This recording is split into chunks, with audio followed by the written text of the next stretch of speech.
1935 সালে চীনের ফোশান শহরকে দেখানো হয়। সেই সময়টাতে কেবলই মার্শাল আর্ট জনপ্রিয় হতে শুরু করেছে। মাস্টার লিউ নামের একজন কুংফু মাস্টার ফোশানে একটা ক্লাব খুলেছে, যেখানে তিনি মার্শাল আর্টে ট্রেনিং করান। এই শহরেই ইপ নামের একজন ছিলেন, যিনি উইং চুন কুংফুর জনক, আর এটা মার্শাল আর্ট জগতে প্রচুর জনপ্রিয়। তো একদিন মাস্টার লিউ মাস্টার ইপের সাথে দেখা করে, তার ক্লাব খোলার বিষয়টা জানান। লিউ ইপকে জানায় যে তিনি ইপের সাথে একটা ফ্রেন্ডলি ম্যাচ খেলতে চায়, এতে করে তার নিজেরও স্কিলটা আরো বাড়ল। কিন্তু ইপ তাকে জানায় যে সে অন্য কোনো দিন খেলবে, আজ তার মুড নেই। তবে লিউ তাকে বারবার অনুরোধ করায় শেষে ইপ রাজি হয়ে যান। খেলা শুরু হওয়ার পর দেখা যায় মাস্টার ইপ মাস্টার লিউকে বেসিক কিছু টেকনিক নিয়ে হারিয়ে দেয়। সেই সময় ইউয়ান নামের একটা ছেলের ঘুড়ি এসে আটকায় মাস্টার ইপের বাড়ির এক গাছে। গাছ থেকে ঘুড়ি নামাতে এসে জানালা দিয়ে এসে দেখে মাস্টার ইপের হাতে মাস্টার লিউ সসম্মানে মার খেয়ে যাচ্ছে। যাই হোক, মাস্টার লিউ হেরে যায়। যাওয়ার সময় মাস্টার ইপ তাকে আশ্বস্ত করে তাদের এই ম্যাচের কথা সম্পূর্ণ গোপন থাকবে। ইউয়ান একটা রেস্টুরেন্টে জব করত, সেখানে এসে সবাইকে ডেকে ডেকে সে জানায় মাস্টার লিউ মাস্টার ইপের হাতে কি ধোলাই ডাইনা খেয়েছে। আর এই ঘটনা বিদ্যুতের গতিতে চারিদিকে ছড়িয়ে পড়ে। সে সময় সেখানে মাস্টার ইপ এসেছিল তার একটা বিজনেস মিটিং এর কাজে। অন্যদিকে ইপের হাতে লিভের মার খাওয়ার খবরটা যে লিক হয়ে গেছে, এটা জানতে পেরে সেখানে মাস্টার লিভও চলে আসে। চারিদিকে হট্টগোল লেগে যায়। তখন সেখানে একজন পুলিশ অফিসার চলে আসে। সে এসে মাস্টার ইপকে বলে, আপনাদের বয়স হয়েছে, এখন কি আর এসব মারামারি আপনাদের সাথে যায়? এসব বন্ধ করুন। তাছাড়া মার্শাল আর্টের যুগ কি এখন আর আছে? এখন কথা হবে অস্ত্র দিয়ে। এই বলে পুলিশ তার কোমর থেকে রিভলভার বের করে। তখন মাস্টার ইপ হালকাভাবে পুলিশ অফিসারের রিভলভারটাকে ধরে চাপ দিতেই ব্যারেল খুলে ছিটকে পড়ে। পুলিশ অফিসার তো অবাক। তখন মাস্টার ইপ বুলেটগুলো তুলে দিয়ে পুলিশ অফিসারকে বলে, মাফ করবেন, আমরা মার্শাল আর্ট আর্টিস্টরা অনেক শক্তিশালী বটে, তবে আমরা অসভ্য নই। পরদিন ফোশান শহরে বাইরে থেকে এক দল ছেলেপেলে আসে। তাদের মাঝে একজনের নাম ছিল জিন। তারা ঘুরে ঘুরে কয়েকটা মার্শাল আর্ট ক্লাবে যায় এবং সেখানকার মাস্টারদের সাথে ফাইট করে তাদের হারিয়ে দেয়। এভাবে করতে করতে জিন মাস্টার লিউ এর সাথেও একটা ম্যাচ খেলে। মাস্টার লিউ প্রথমে কিছুটা ভালো করলেও শেষে খুব বাজেভাবে জিনের কাছে হেরে যায়। এরপর জিন তাদের দল নিয়ে একটা হোটেলে খেতে বসে। আসলে তাদের উদ্দেশ্য ছিল ফোশান শহরে নিজেদের একটা ক্লাব তৈরি করা।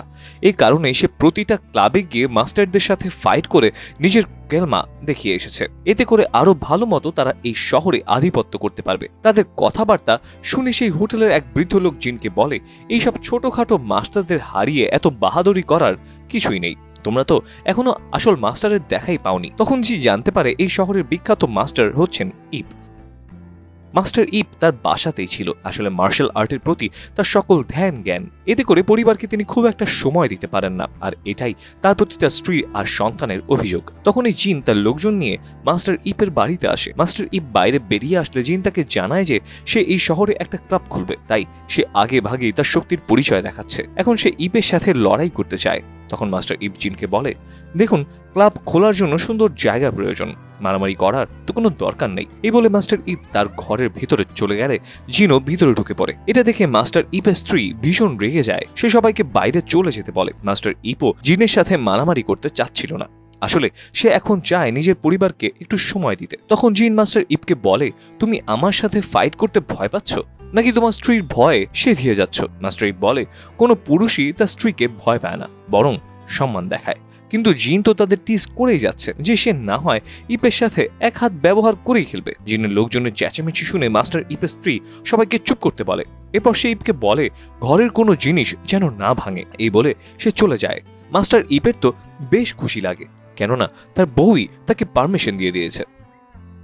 সবাইকে বের করে দিয়ে ফাইট শুরু হয়। মাস্টার ইপ বেশ শান্তভাবেই ফাইট করছিল, কেননা যে তার পাশাপাশি তাকে ঘরের জিনিসপত্র ঠিক রাখতে হবে। কিন্তু দেখা যায় একে একে জিন ঘরের কিছু জিনিস ভেঙে ফেলে। তারপর মাস্টার ইপও শুরু করে তার ধোলাই খেয়ে জিনের অবস্থা তো বেশ নাজেহাল। তখন সে তার অস্ত্র বের করে, কিন্তু তাতেও কোনো লাভ হয় না। মাস্টার ইপ তার ঘর ঝাড়ু দিয়েই জিনের সাথে লড়তে থাকে, আর ঝাড়ু দিয়ে পিটিয়েই শেষে জিনকে মাস্টার ইপ হারিয়ে দেয়। জিন তখন স্বীকার করে যে ইপ খুব দক্ষ একজন মাস্টার। আর স্বীকার করে মাথা নিচু করে সেখান থেকে চলে যায় জিন ও তার দল।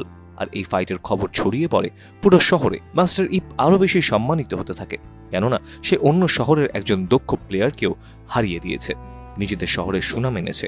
এভাবেই কেটে যায় অনেক দিন। 1937 সালে মার্কো পোলোর ঘটনায় জাপান চীনের ওপর আক্রমণ করে। সেই যুদ্ধে ফোশান শহরেরও অনেক ক্ষতি হয়। 1938 সালে ফোশান শহরকে দখল করে নেয় জাপানিরা। যুদ্ধে অনেক মানুষ মারা যায়, অনেকে আবার পালিয়েও যায়। ফোশান শহরের 3 লাখের মতো মানুষ কমে গিয়ে দাঁড়ায় 70,000-এ। এদিকে মাস্টার ইপের বাড়িও জাপানিরা দখল করে নেয়। ইপের বাড়িকে জাপানি সেনাবাহিনীর সদর দপ্তর হিসেবে ব্যবহার করা হয়। গৃহহীন মাস্টার ইপ তার স্ত্রী আর সন্তানকে নিয়ে কোনো রকমে একটা থাকার জায়গার ব্যবস্থা করে। ইপ একটা কয়লার খনিতে কাজ নেয়। সেখানে লিন নামের একটা ছেলেও ছিল। মাস্টার ইপ আর লিন একসাথে কাজ করছিল। তখন সেখানে পুলিশ অফিসার লি এসে জানায় তাদের জাপানিজ বস সবার জন্য একটা বিশেষ অফার রেখেছে। তাদের জেনারেল মিউরা মার্শাল আর্ট পছন্দ করে, আর তিনি জানান যে ফুশান শহর মার্শাল আর্টের জন্য বিখ্যাত। তাই তিনি এখনকার মার্শাল আর্টিস্টদের নিয়ে জাপানিজ আর্টিস্টদের একটা ফাইট করাতে চান। জিততে পারলে 1 ব্যাগ করে চাল উপহার দেওয়া হবে। এই কথা শুনে লিন রাজি হয়ে যায়। মাস্টার ইপ তাকে বারণ করে যে এখন সময় খারাপ, এসব ঝামেলায় না জড়ানোই ভালো। কিন্তু লিন তার কোনো কথা শোনে না। আসলে চাল বড় ব্যাপার না, তার ইচ্ছে জাপানিজদের পেটানো। এমনিতে তো সেটা সম্ভব না, তাই খেলার ছলে যদি মনের স্বাদ মেটানো যায়। ভেতরে তখন ফাইট চলছিল। মাস্টার লিউ এক জাপানিজকে পিটিয়ে চাল নিয়ে বেরিয়ে আসে। আসলে সকলের মনেই প্রতিশোধের আগুন জ্বলছিল। তখন সেখানে উপস্থিত জেনারেল মিউরা জানায় যে সে নিজেই এবার খেলতে নামবে। আসলে মিউরা নিজেও একজন কারাতে মাস্টার, তাই দাবার খেলা দেখে নিজেকে আর আটকাতে পারছে না। তবে তিনি জানায় তার বিপরীতে 3 জন ফাইটার থাকবে। তারা জিতলেও চাল পাবে, হারলেও চাল পাবে। ম্যাচ শুরু হয়। মিউরার প্রথম আঘাতেই 3 জন 3 দিকে গিয়ে পড়ে। তারা বুঝে যায় যে মিউরার সাথে তারা পারবে না। কিন্তু লিনের মনের স্বাদ তো মেটেনি, তাই সে মিউরাকে মারতে গেলে মিউরা আত্মরক্ষার কৌশলে লিনকে তার ব্যাগে নিয়ে আসে। তারপর বলে, কিরে তোর কি মরণের চুলকানি উঠছে? তখন লিন মিউরার মুখে থুথু মারে। এতে করে মিউরা বেশ রেগে যায় আর এক কিক দিয়ে লিনকে সেখানেই মেরে ফেলে। পরদিন কাজে এসে মাস্টার ইপ লিনকে দেখতে না পেয়ে অফিসার লি এর কাছে লিনের খোঁজ চায়, কিন্তু লি তাকে কোনো উত্তর দেয় না। লি আজকেও সেখান থেকে কিছু চাইনিজদের চালের লোভ দেখিয়ে সেখান থেকে নিয়ে যায়। মাস্টার ইপ তাদের পেছন পেছন সেখানে যায় লিনের খোঁজে। সেই সময় সেখানে মাস্টার লিও ফাইট করছিল। 1 ব্যাগ চাল জিতে সে আবারও 3 জনের সাথে লড়তে চায়, কেননা জিততে পারলে 3 ব্যাগ চাল। কিন্তু এবার মাস্টার লিউ হেরে যায়। হার মেনে 1 ব্যাগ চাল নিয়ে সেখান থেকে চলে যেতে চাইলে জাপানিজ এক পুলিশ তাকে গুলি করে মেরে দেয়। মাস্টার লিভের রক্তাক্ত দেহ পড়ে চালের ব্যাগের উপর। এটা দেখে মাস্টার ইপ হতবাক হয়ে যায়। জেনারেল মিউরাও ওই পুলিশের উপর রেগে যায়। সে বলে, তোমাকে গুলি করতে কে বলেছে? তখন সেই পুলিশ অফিসার বলে সে হেরে গিয়েও চাল নিচ্ছিল তাই। মিউরা বলে, এটা প্রতিযোগিতার জায়গা, আর কখনো যদি এমনটা দেখি তোমাকে শেষ করে দেব। এদিকে মাস্টার ইপ তো ভীষণ রেগে যায়। জাপানিজরা এভাবে তাদের উপর অবিচার করেই যাবে, সেটা তো মানা যায় না। সে চিৎকার করতে থাকে যে সে এবার ফাইট করবে। মাস্টার ইপকে তখন ভেতর নিয়ে আসা হয়। মাস্টার ইপ চিৎকার করে বলে সে 10 জনের সাথে লড়তে চায়। ইপের চাইনিজ ভাষা জাপানিজরা বুঝতো না, তাই এখানে পুলিশ অফিসার লি দোভাষী হিসেবে কাজ করে। সে মিউরাকে জানায় যে মাস্টার ইপ 10 জনের সাথে ফাইট করবে। ফাইট শুরু হয়। একে একে সবাইকে বেধড়ক পেটায় মাস্টার ইপ। সবাই যখন নেতিয়ে পড়ে তখন সেখানে আসে জেনারেল মিউরা। তাকে 10 ব্যাগ চাল দেওয়া হয়, কিন্তু মাস্টার ইপ সেগুলো নেয় না। সে জানায় যে সে চালের জন্য ফাইট করেনি। মিউরা মাস্টার ইপকে জিজ্ঞেস করে, তোমার নাম কি? মাস্টার ইপ বলে, আমার নাম চাইনিজ। এরপর তিনি সেখান থেকে লিভের রক্তমাখা চালের ব্যাগ নিয়ে চলে আসে। সেই ব্যাগ এনে দেয় লিভের পরিবারের কাছে। পুলিশ অফিসার লি মাস্টার ইপের সাথে দেখা করে। আসলে লি নিজেও একজন চাইনিজ। বেঁচে থাকার জন্য এখন তাকে জাপানিজদের সাথে থাকতে হচ্ছে, আর তাদের সকল অবিচার সহ্য করতে হচ্ছে। অন্যদিকে সেই যে মিস্টার জিন, সে এখন কাজকাম না পেয়ে রাস্তায় রাস্তায় ডাকাতি আর চাঁদাবাজি শুরু করে দিয়েছে। সে কুয়ান অর্থাৎ মাস্টার ইপের বন্ধুর ফ্যাক্টরিতে এসে চাঁদাবাজি করে। কুয়ান টাকা না দিতে চাইলে জিন তাকে বেধড়ক পেটাতে থাকে। তখন কুয়ানের ছেলে দৌড়ে যায় মাস্টার ইপের কাছে। ইপ সব শুনে ছুটে যায় কুয়ানের ফ্যাক্টরিতে। ততক্ষণে জিন তার দলবল নিয়ে চলে গেছে, তবে বলে গেছে যে সে আবার আসবে। মাস্টার ইপ তখন চিন্তা করে এভাবে তো চলতে দেয়া যায় না, তাই সে সবাইকে কুংফু শেখাতে শুরু করে। একদিন মাস্টার ইপ তার বাচ্চার সাথে খেলছিল। সে সময় সেখানে অফিসার লি আসে। সে মাস্টার ইপকে জানায় যে জেনারেল মিউরা তার সাথে ফাইট করতে চায়, কিন্তু মাস্টার ইপ তাতে রাজি হয় না। এমন সময় সেখানে 3 জন জাপানিজ সৈন্য চলে আসে। তারা ইপের স্ত্রীকে দেখে তার কাছে যেতে চাইলে মাস্টার ইপ খুব রেগে যায়। তাই সে ওই 3 জাপানিজদের হালুয়া টাইট করে দেয়। কিন্তু জাপানিজদের গায়ে হাত তুলে যে তারা ভুল করেছে এটা বুঝতে পারে, কেননা এখন জাপানিজরা ইপ ম্যানকে মেরে ফেলার চেষ্টা করবে। তাই দ্রুত ইপ তার বউ বাচ্চা নিয়ে সেখান থেকে পালিয়ে যায়। মাস্টার ইপ পালিয়ে যাওয়ার কারণে মিউরা বেশ ক্ষেপে যায়। অফিসার লিকে প্রচুর মারা হয়, কেননা তাকে পাঠানো হয়েছিল ইপকে ধরে আনার জন্য, কিন্তু সে ব্যর্থ হয়েছে। অফিসার লি বাড়ি ফিরে আসে। আসলে মাস্টার ইপের পরিবার তখন লিয়ের বাড়িতেই ছিল।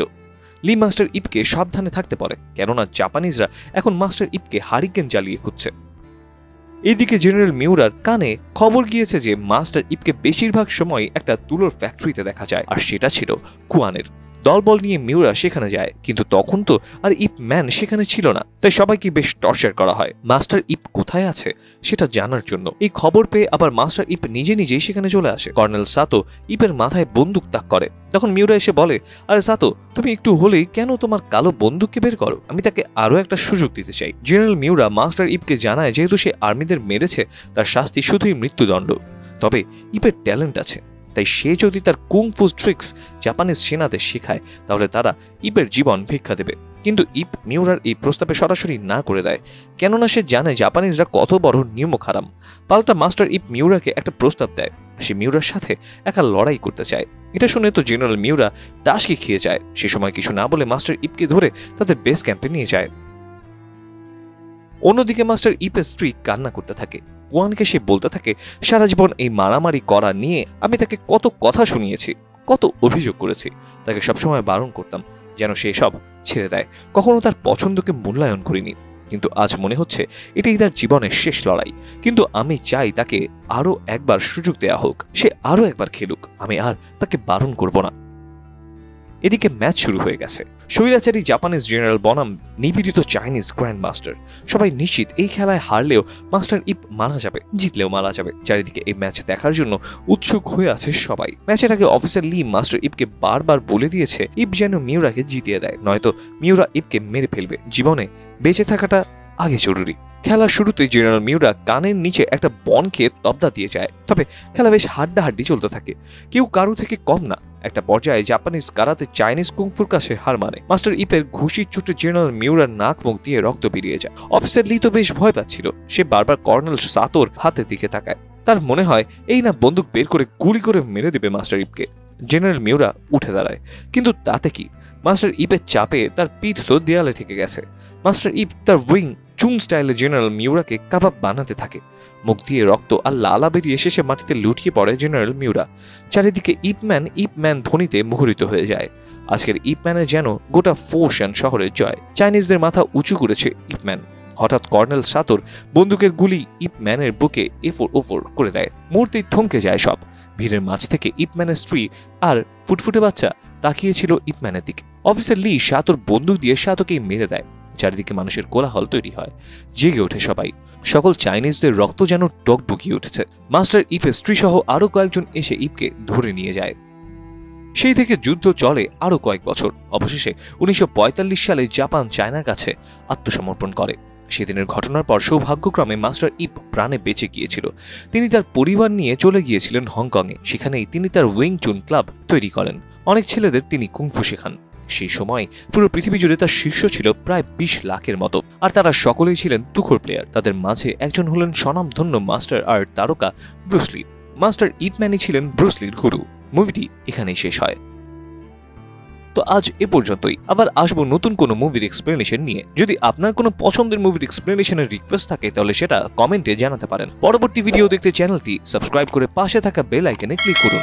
ধন্যবাদ।